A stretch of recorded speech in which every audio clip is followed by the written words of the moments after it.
Welcome, ladies and gentlemen, to the third and final game between Liquid TaeJa, the Red Terran spawning at the 6 o'clock position of Metropolis, up against EG Stephano, the Blue Zerg, spawning at the 3 o'clock position. I'm so inclined to say Millennium Stephano. I've said it a multitude of times before when he was on Millennium, and even with that little M and then the funny sign before his name. He is, however, now on EG, and he was able to tie the series up 1-1. This match, which is best of 3, is from the round of 32 of the DreamHack Valencia ISO Open, which took place just last weekend, a short few days ago. I watched the majority of the event, was able to see a lot of the trademark games of the weekend, and this was definitely among my favorites, as these two players just boasting such a high level of skill. In game number 1, it went on for, I believe, 38 StarCraft 2 minutes or something of that sort. TaeJa was able to marginally come out on top in what I like to call a premature surrender from Stephano. The map Ohana was almost entirely mined out. Both players had dwindling income, and TaeJa just was able to keep a strong Bioforce alive towards the end. Stephano had a ragtag pack of Infestors and some Wings and maybe even an Ultra or something mixed in there. He might have been out of Ultras by that time. So to say, he called the GG before a final decisive engage occurred. These players were both under 100 supply, by the way, so it wasn't like this 200 final win it or lose it kind of engage. It was more like a 90 population versus 70 population.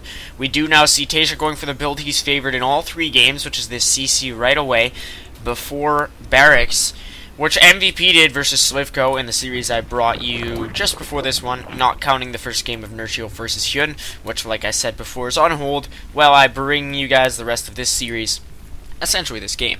Stephano going for the hatch before Pool, and now TaeJa going to be grabbing his Barracks inside of his base, so he's not going for a natural wall off here on Metropolis. You've got 2 attack paths, just like on Daybreak, so it's a little bit of a pain to try to get any sort of a wall off or bunker or anything up at your natural expansion. You can absolutely do it, but Terran players generally use siege tanks to get a good defensive position on both of these sides, and you even generally see that more against Protoss when you're playing against the one-gate fast expand kind of player to avoid timings. Even Ohana has the ramp between the second and the third. I've been seeing that a lot recently in popular maps, just this ramp with the rocks. It's kind of stereotypical of Blizzard to love destructible rocks and debris. Yeah, a lot of attack paths alternating between the third and natural locations. We do have the orbital command on the way at both bases for TaeJa, and Stephano has a nicely positioned overlord here in the dead space, allowing him to just see a fair amount without actually risking his 8 supply overlord. There is now a scouting SCV returning, a little bit damaged, but TaeJa, how much has he seen? I keep getting my little hotkeys wrong for perspectives. He's seen the natural, he's seen the main with the spawning pool, so he knows there's nothing really unorthodox on the way. He's not facing up against any sort of a cheese, roach all-in, or something of that sort. He's safe to just hang back at his base and begin to tech up. I'm not sure, quite honestly, if he's going to go bio or just straight into mech. He does have 2 Raxes just producing Marines. In the past game, he did go for more of a bio playstyle with some tanks mixed in, and Stephano was able to win by using run-bys and just this kind of savage attack strategy, where he continually put on aggression, was able to keep a strong enough Infestor, Ling, Baneling, Roach force, and overwhelm TaeJa. We're only about 15 minutes into the game, so Stephano really needs to come out on top in this game. I think personally, if anybody still has an edge, it would be TaeJa, because he was able to prove in game number 1 that heading into the deep late game, he is not a force to be reckoned with. He's not one of these purely timing based players. He can macro like a monster even 20-30 minutes into a match when the map is virtually mined out and it seems as though all hope is lost. His opponent's got all tier 3 units, Broodlords, Ultras, and he just continually produces. TaeJa is, I've said this before and I'll say it again, he's a calculated player. He knows what he's doing, he makes few critical mistakes. Every move of his counts. That's why I would even call him a favorite to win the GSL this season. He's currently in the round of 8. Or possibly Symbol, but that's another story. In itself, he's getting a 3rd command center right by the debris. Stephano going for a Banewing Nest and double Evo Chamber. Will TaeJa scout this? He just knows that there's a third. Is he going to be able to force the cancel? It finished it. Oh, Stephano canceled it at the last feasible second. I was about to say it finishes because it had popped out of its little sack there that the drone swims in and formed a hatchery and then was cancelled. So, very, very clutch from Stephano. He is still going to be delayed, however, and he does not have enough energy for transfuses on these queens. TaeJa knows this, and he's going to actually snipe one and then get off creep. He can kite these wings all day, but he definitely wants to engage them outside their own home territory. Will he lose all these Marines? It appears so, because Metabolic Boost finishes right at a critical moment. These double Evo Chambers producing 1-1 melee attacks and ground carapace. Orbital command not lifted off quite yet for TaeJa. We saw that in game number 1. He just used it as a macro CC for a few minutes until he was ready to actually bring it over to the third location. Here's a little bit of a ring run-in, trying to deny this bunker here from TaeJa. The SCV moves safely out of the way, however. The third force to be reproduced at the same time Stephano is going to get his lair tech. I've often seen that. He likes to get his lair simultaneously with a new hatchery, and a couple of games ago it was the fourth base he was getting when he actually was getting lair. But TaeJa's been able to successfully keep his opponent from getting to a fast 3 bases. He did so on Ohana with a nice bunker rush. On Cloud Kingdom he tried to do so with Marines, but was actually forced back. And on this map, Metropolis, he has had some degree of success. Stephano just bringing his overlords into the neutral space here near the island expansion. There are destructible rocks, but no neutral creep tumor like you see on the GSL edition of Metropolis. A wing over at the third location may buy Stephano some time, and will also allow him to scout his opponent's third base. I'm not sure if he actually knows there's one. No, it's obstructed from his vision. What does he have going on over here? Some lings attacking these rocks. I heard lings attacking and was thinking, uh-oh, is there something of an engage I should know about? Thankfully, StarCraft does have this environmental sound where you can hear the direction from which it's coming. The Marines also attacking this destructible debris, so they are going to have to snipe this wing before the base can land here from TaeJa. He's got a Banshee on the way, while centrifugal hooks.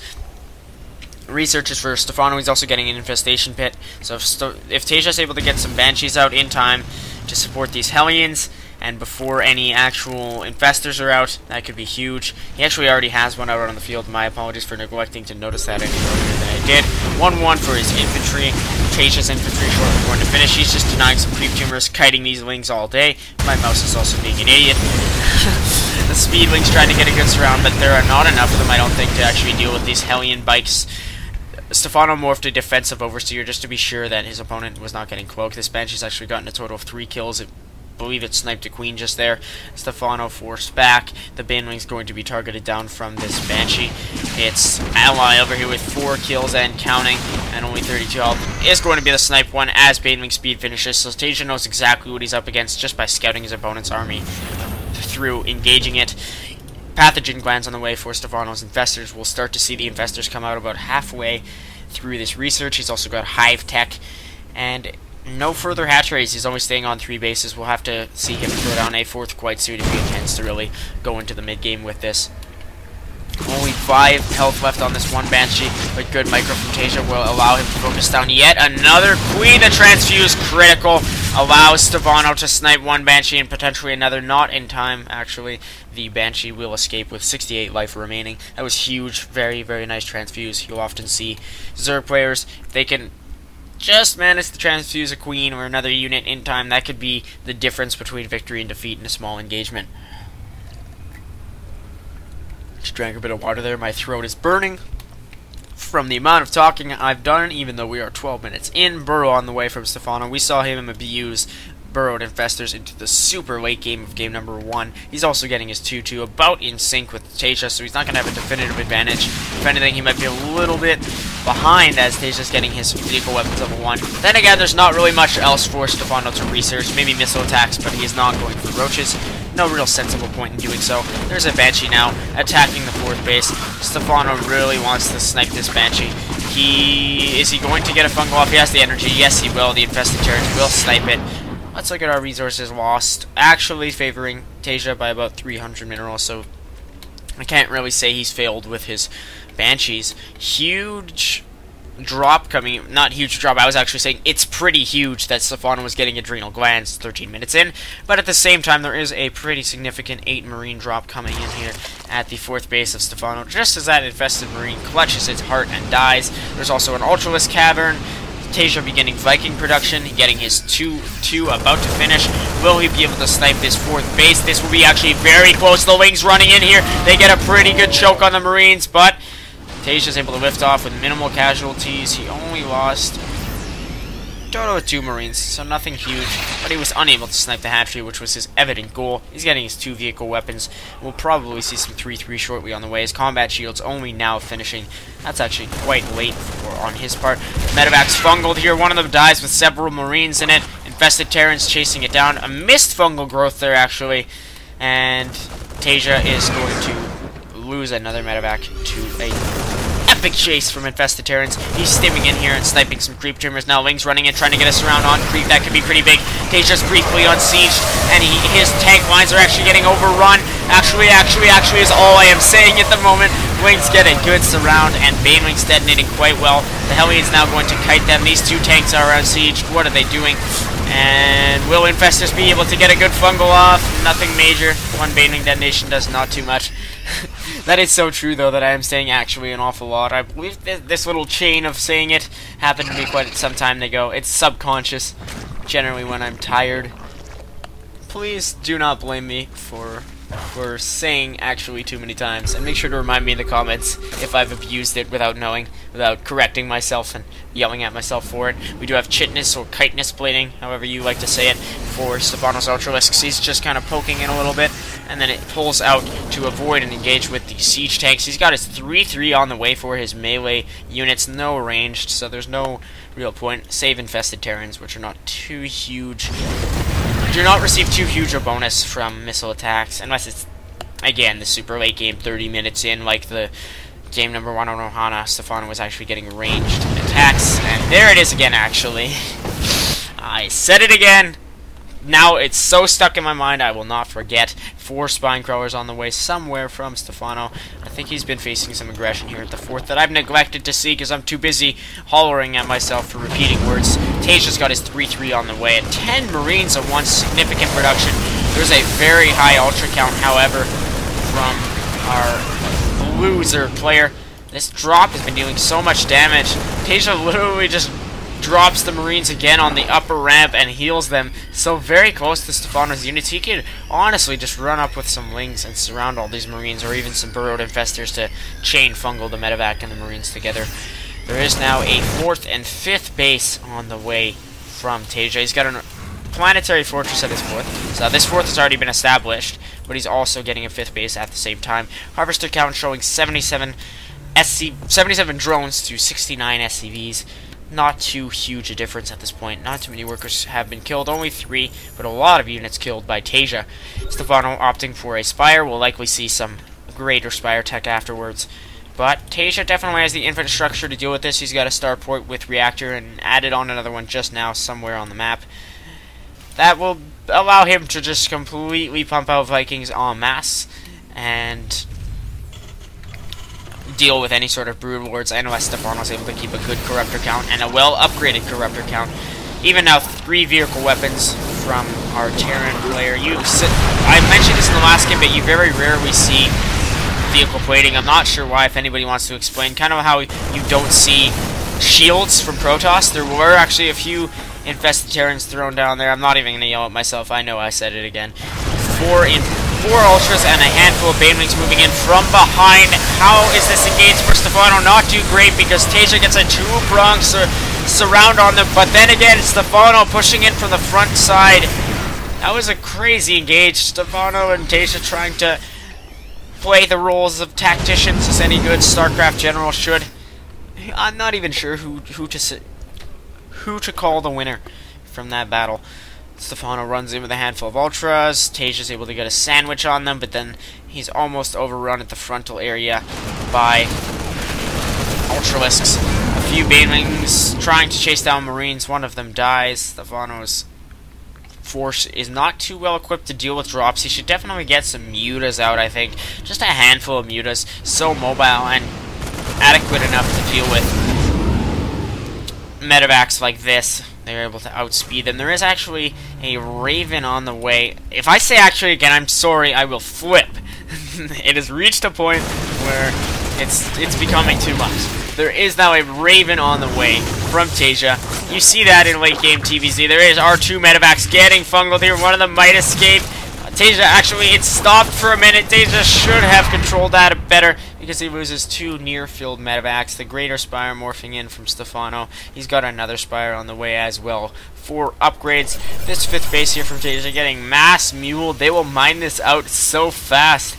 I remember seeing, I believe it was MVP build a handful of bases at these locations on Metropolis and then just calling down a handful of, not a handful, a full group of mules to completely mine out one of his later expansions. He also had planetary fortresses to serve as defensive positions against Slivko. It seems as though TaeJa's not going to do quite that, but he will get Ravens as MVP did. MVP actually even went for battle cruisers. He's been called on Team Liquid in some threads I've read a revolutionary of TvZ. He's kind of shown that Ravens are viable because they are otherwise quite underused in all matchups. You seldom see them outside of detection. There will be Neural Parasite, another late game upgrade that Zerg like to use, as well as Flyer attacks level 1 and Carapace, Missile attacks level 2 for Stephano's ground units, 2 Corruptors, and even high-sec auto-tracking from TaeJa for missile turrets and planetary fortresses, and Seeker Missile as well. He's got 2 more Ravens on the way out, along with 1 Viking. This drop hand was handled quite well by our blue Zerg player. TaeJa now pulling back to a defensive line just to try to stay safe within his borders. There's almost 2 territories here, and whenever they are broken, that is when some sort of a battle is occurring or harassment. I always found that pretty neat with tank lines. They're almost like in traditional warfare when you got your trebuchets at the back and then all your infantry running. That is pretty much the best analogy I can make for this. TaeJa crossing over the island. I thought he was going to drop some SCV. 1 SCV to build a CC there, but he will not do so. Or is he actually doing it to kill the rocks? Potentially so. There's a Ling run by here from Stephano. He's going to get a lot of SCVs here at the 5th. He's got his adrenal glands and 3-3. That will do so very much damage. These rocks not killed. I thought TaeJa was going to kill them. This drop deal dealt with very, very well. There are a handful of Lings buried underneath the SCVs, unwary of their potential demise. TaeJa should be picking this up. Doesn't bother to do so, and that's something of a waste of Marines. There are 5 Corruptors now producing from Stephano. Both players' supplies have consistently stayed at 200. There is now an engagement here. Can TaeJa get good Seeker Missile detonations? He does. A lot of the Brood Lords just DPS down. Some of them focused down by Marines, and not the best engage at all for Stephano. He should have been wary of this ramp location and definitely watched out for Ravens. Had he scouted it prior to this engagement, I don't think he's seen that starport with a tech lab on it. Personally, I don't even know where it is, so I'm not sure if Stephano would quite be suited to know. I'll find it eventually. Hopefully. He might have switched it up with another building after having produced a certain number of Ravens. There are now some Brood Lords and Corruptors laying siege to the main base of TaeJa. Infested Terrans thrown down to help deal with Marines. They are quite powerful when well upgraded, and they do have 3-2 Corruptors shooting at Vikings and Ravens. There are not enough, however. They have their 1-1 upgrades with 2-2 now researching, and 3 missile attacks on the way for Stephano. It looks like he will be repelled for the time being. Brood Lord after Brood Lord falling. This one is low on health. Will it be focused down? Yes. Now Stephano trying to be as wary as possible against his opponent. Does not want to overcommit and just see his units shredded. He is getting extremely well upgraded units at this point. He's got his 3-3 for his ground melee units. He's got his 3-2 for his ground ranged, and for his flyers he has 2-2 researching. That is quite a lot. He's got 6 infestors on the way. I don't think Neural Parasite will be too viable unless we see some battle cruiser action or potentially Thors. You hardly see it against Thors, however, as they are able to just kill an infestor that dares to possess them. On that note, TaeJa is producing a Thor. I call them a very strong all-around late game unit. also a good supplement in the mid-game to Terran mech armies. They're able to deal well with infantry in general. They have a long-ranged anti-air attack. Doesn't do too much damage, but it's so long-range that it's useful to just deal some punishment to overextended Zerg air forces. Yeah, they've got 39 damage with their ground attack and 9 damage with their javelin missile launchers. There are no light units besides mutas that are not on the field. Well, you know what I mean. The Zerg arsenal only has one light air unit, which is the Mutalisk. Generally, I think what that bonus is for is the Mutalisks. This drop now able to snipe an extractor, but not too much else here. 22 workers have been killed in total from Stephano. I think with this burrowed infester he's got in the corner of his base here, that's 4, and he was able to get a very good wing run by another mule call down there. As I scroll away from TaeJa's 5th base, he's dropping relentlessly at this location. One Ultralisk pulled from the main force, or maybe just from one of the hatcheries, to have to deal with that. Both players have such a huge bank. This game could honestly go on forever, unless Stephano's able to get a good engage here, as he does not want to push in too far. His Corruptor's trying to deal some damage to the Ravens. They do not have enough energy for Seeker missiles, I do not believe. Stephano teetering on the edge of engaging. All the Marines have been pulled here. They were able to snipe all the infested Terrans, the remainder dying out after their time was up. Really, I think if Stephano is able to get a fairly nice engagement wherein he can destroy the majority of his opponent's forces at the cost of his own, he will be an advantage, because as Zerg, he'll just be able to reproduce them with the huge bank he has. TaeJa has a lot of production facilities, but it will take longer for him. So we'll have to see a good fungal off here on all the Marines, but Stephano has lost a lot. The Vikings forcing his forces back.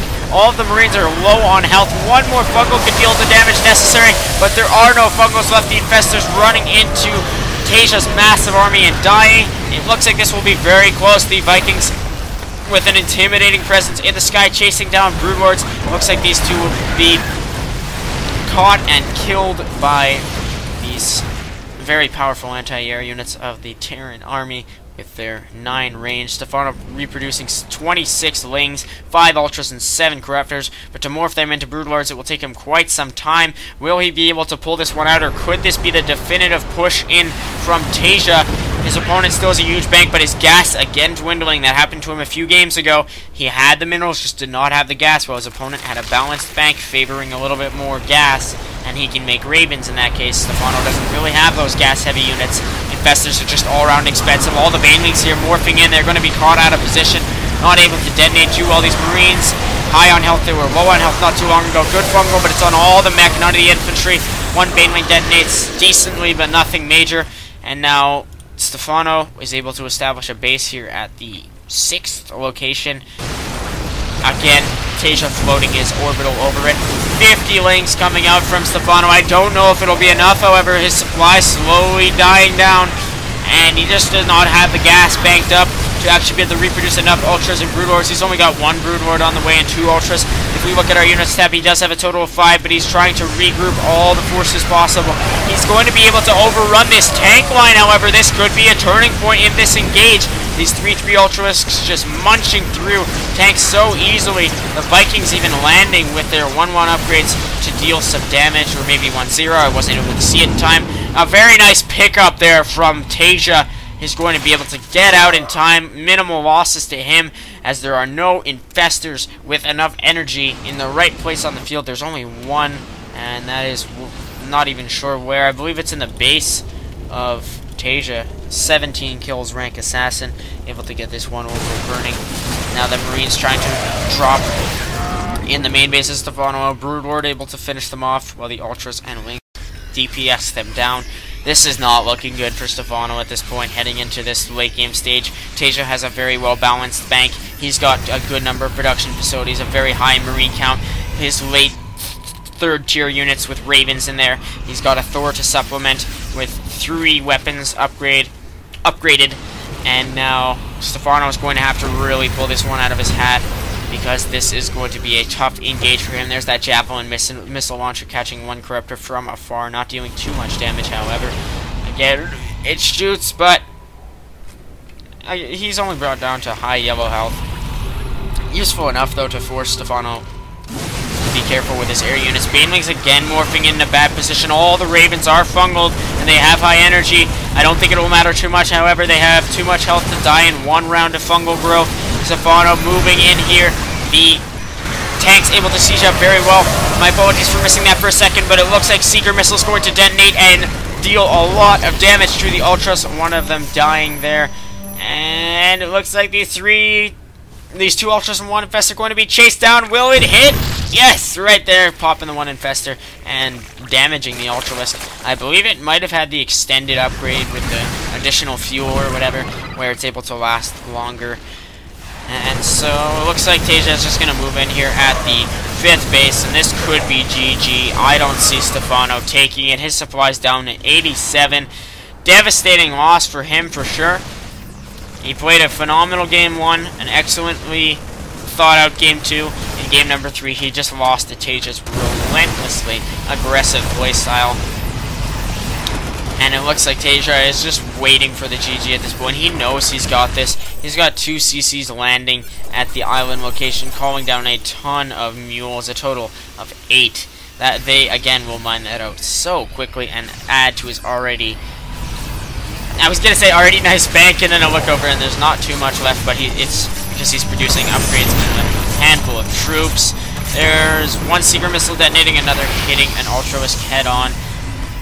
TaeJa has shown how useful these caster units can be.